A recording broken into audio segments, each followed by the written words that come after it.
youtube.com/JFreshOfficial.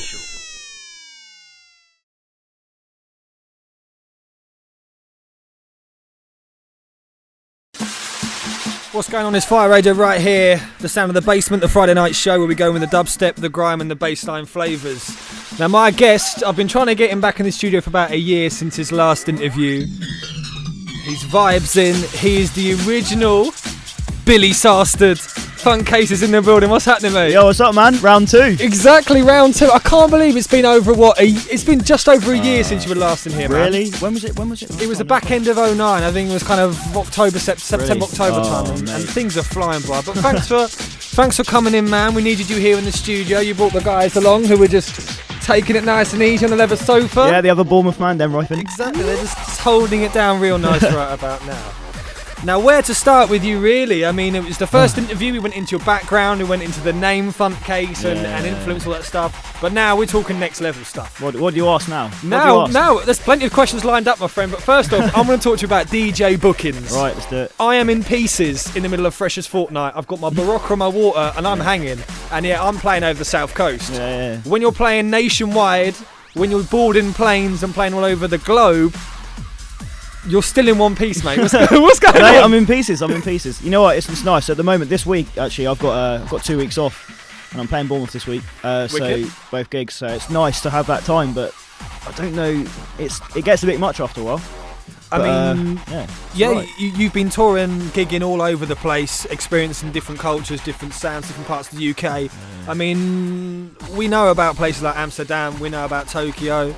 I'm talking musically, nothing else. I mean, how do these different kind of global areas that you perform at, how do they compare to the UK scene as a whole? Are they crazy? Is it a different kind of vibe? Do you have to draw for a different selection? Yeah, it's different vibes, man. I mean, when I did that tour in New Zealand for a week or two, and that was weird. I didn't think there'd be much on it.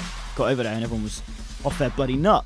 No, I didn't know what to expect when I got over there, but it was wicked. And yeah, like, I don't know, different countries have different vibes. Holland are pretty damn crazy. I just played with them for the first time like last week. Enjoy it? Yeah, it's bloody amazing. And Belgium's exactly the same. They book me, I don't know, once a month or something like that. Pretty ridiculous, but yeah, they go for it as well. So yeah, exactly. It's pretty wicked. It's nice, and also since your last time in here, the whole sound of dubstep has evolved. So many kind of offshoots and sub-genres and different words keep getting thrown at me. So who better to ask you? Firstly and foremost, what do you think about the dubstep records that hit in the charts? We're talking about obviously Magnetic Man, recently KTB as well. Yeah, I don't know. I quite like it. You know, my vibes changed from when I was first in the studio, and I've started enjoying all the sort of the deeper vibes and all the nicer sort of stuff. So it's alright. It's quite nice to hear in the charts. Although, you know, obviously you get the haters. Let's keep it underground. But you know what? It needs to happen. It needs to evolve. The scene as a whole needs to evolve for it to stay alive. You're right. Ultimately, if the music's popular enough, it's going to go overground. Exactly. More people getting involved, more people supporting the scenes, coming to those underground nights. Exactly, yeah. Exactly. People can look at those records and think, let's look at these guys' back catalogues. Yeah, exactly. And dig there. Well, you know what to expect when you go tonight. You go to, like, I don't know, you say go to Magnetic Man, they'll play like nicer stuff, won't they? You come to my night, you'll hear horrible, dirty, deep, grimy, moist, I don't know, whatever, crap stuff. Just the rawness that is in the background right now. Exactly. It's all going off. And in talking about music moving forward, I also want to talk to you about MCs. It's been a lot, originally I'm a grime guy, so there's been a lot of grime MCs getting involved in the dubstep scene. People like P Money, D-double-E and people like that.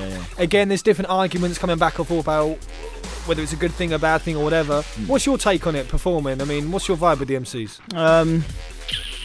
It's a tough one, man. It depends. You know, again, like I say, you know what you're getting when you go to see certain people like Double E and P Money and that. But like a lot of these days, a lot of MCs want to do the DMB thing, and that's just spit over everything and constantly and just try and team up like X-Man and Herbsy. And at the moment, as far as I know, the vibe isn't on that. Everyone wants a host, so you can hear the music, enjoy the music, and have a guy who just hypes the crowd. But at the moment, it seems to be a lot of people trying to do that grime and drum and bass thing. And it's sort of, for me, it's sort of killing it a bit because you can't enjoy the music as much. I think, like, I was also going to say, like, DMB is like got that flow that needs to be spat over as well. And, you know, but dubstep's not really on that. It's slower, so you can't just hype the crowd. Stop spitting over every bloody track that I play. that's the sign of the real MCs. Yeah. They know when to let the music talk. Exactly. They know when to blaze it, when to just host it and nice up the vibe. So. Obviously, it depends who you've got on the mic. Yeah, isn't it? well, you know what? I'm gonna have to big up Skyjo for that one because you know about him. He knows exactly how it goes. He knows the score. It's good.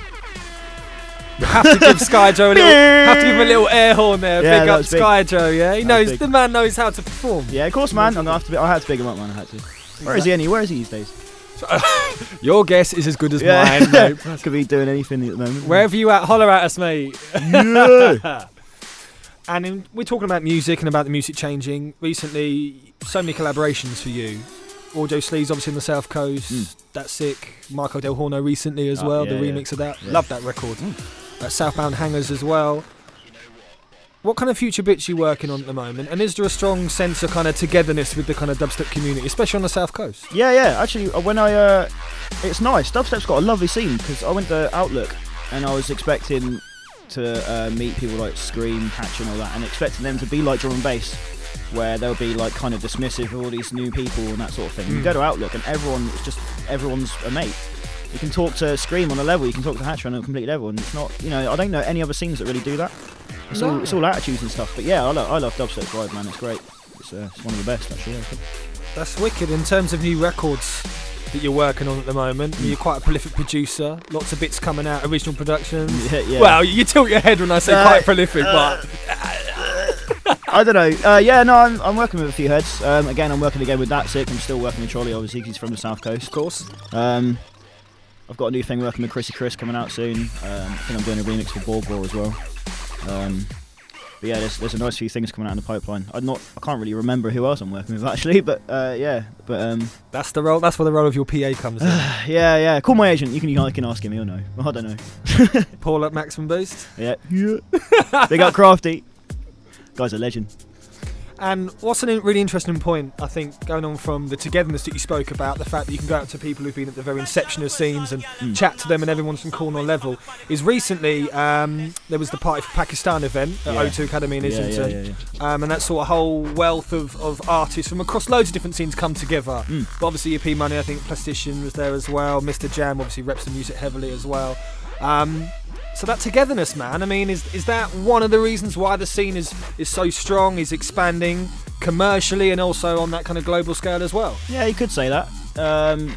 Yeah, like I say, everyone's cool, everyone's gravy. Look at you bouncing about. Oh, hi. As soon as the mics come on, you know we start vibing. Mate, this is terrible. This is on radio. No one can see what we're doing. But we'll dance anyway. It's alright, we've got the camera on, so it's all good. Whoever said DJs can't dance, no, they never looked at this guy. Ooh, smoking. Thank you very much. What was the question again? What were we saying? I can't remember. We were talking about togetherness, and I was saying about how important do you think that is in kind of the infrastructure and helping dubstep grow, not just on a national level but also globally, remixes. It's got you got to have that togetherness, man. Otherwise, the whole scene's just going to die. You can't have. There's been a big influx of haters recently on dubstep, and I think that's the sort of drum and bass vibe that no one really wants when they're trying to get into dubstep or they're listening to it or whatever. But yeah, at the moment it's still a strong scene. You still got the odd negative comments, but Lao that. Yeah, Lao. I know you say loud. I don't know why I'm saying loud. What am I saying now? Peer pressure. Yeah, it's your fault. You turn into me into a gangster. Exactly. You should listen to my other show, mate. Oh, really? When we do the hip hop, then you'd be in your element. Oh, mate, I'm going to come in with like a huge, like, I don't know, what are they called? I'm going to like Flavor Flav with a huge clock around my stomach. Yeah. Yes, the hip hop sound. Massive Timbaland boots. Yeah. Timbaland? That guy, you know that guy reckons he claimed he invented dubstep? Timbaland? Mate. Have you seen that? No? It's all over the internet. Timbaland written that he claims he invented dubstep. But he called it dub bass. And how do you react to that? You can kiss my ass. Good thing we had the language warning here. Crazy over language 18s. From Funtcase. Yeah, no, I've seen Chasing Status on Twitter say that he's talking out of his anus as well. So that's the politically correct way of saying arse. But yeah, you're in good company with that, so it's all good. Yeah. Now we're going to get into a mix from you, which obviously is always going to be crazy. I have to turn the amps down, otherwise you start blowing them on and speaking in the studio. Keep them up. You know what I mean? But before we get into it, there is a big debate going on between me and James Hercus from the other DJs at Fire. With dubstep, there's so many different kind of elements to it and different sounds now. Now, the music or the dubstep that's quite chilled and quite kind of not like a jump up joint like this in the background, but quite chilled. Emo step is a word that I'm being told. Really? Yeah. Emo step. Yeah. I've never heard that in my life. No, exactly. Fresh one, James Herkis, nil. That's how we're going in. Exactly. Fresh knows how it goes down. Who's the other guy? He's a waste man. Don't allow him.